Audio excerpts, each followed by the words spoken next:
So we are dealing with the ninth problem in the collision mechanics series, and the ninth problem in the collision mechanics series is problem number 1.173.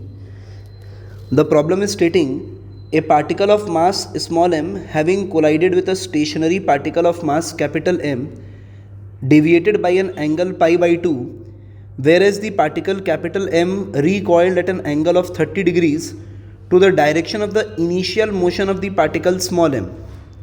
How much in percent and in what way has the kinetic energy of the system changed after the collision if the ratio of the larger mass and the smaller mass is equal to 5? So as we start solving the problem, let us first of all draw a diagrammatic representation of the situation which we are solving. So this is how we can express this situation diagrammatically. This is the two situations, which is the initial position and the final position after collision. So over here we can say that as the particle collides, the momentum is conserved in the line of impact, that is along x-axis, as well as along y-axis, that is in the horizontal plane in the x and y-axis. The momentum is conserved. So if we conserve momentum in the x direction, then we can say that this particle is having velocity mu. So this particle is having velocity mu, and this is equal to, so now in this direction only 5m is having a component of velocity v2 cos 30 degree. So we can write 5m, and then we have v2 cos 30 degree. So if we solve this out, then we can say mu equal to 5m v2 root 3 by 2, and therefore from here we obtain v2 as 2 by 5 root 3 times u. So this is the first expression that we obtain while solving this problem, and the next equation that we apply is initial momentum in the y direction is equal to final momentum in the y direction. So if we conserve momentum along y, then in the initial case there is no momentum in the y direction. So over here if we draw something like this, that this is x and this is y, so there is no momentum in the y direction.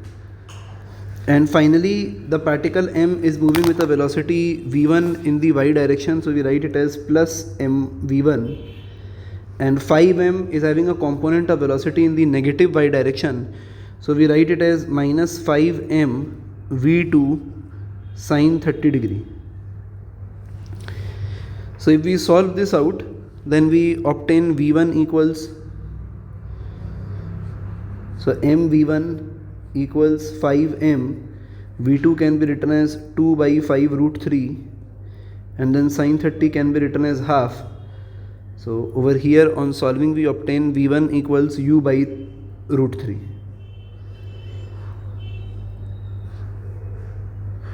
So we get u by root 3. This is the second important expression that we have.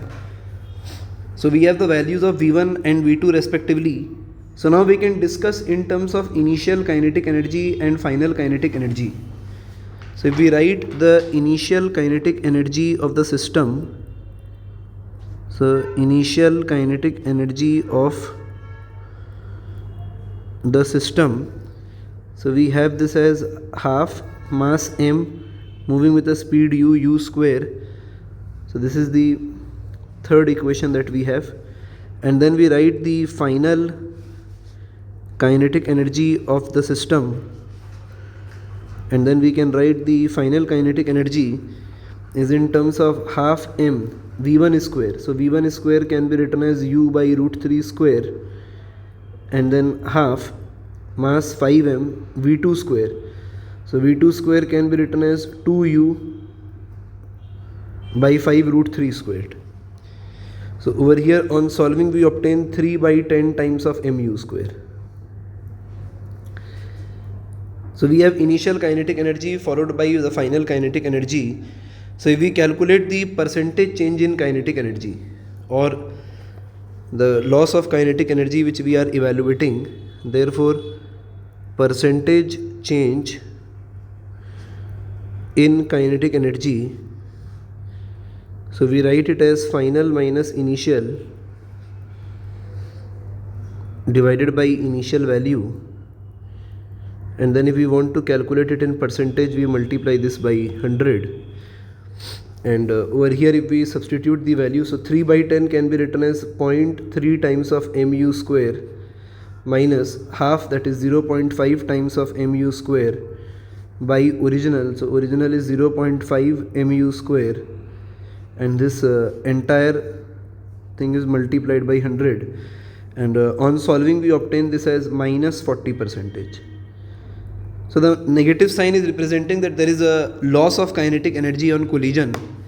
So the answer is minus 40%, or simply 40% for the problem number 1.173.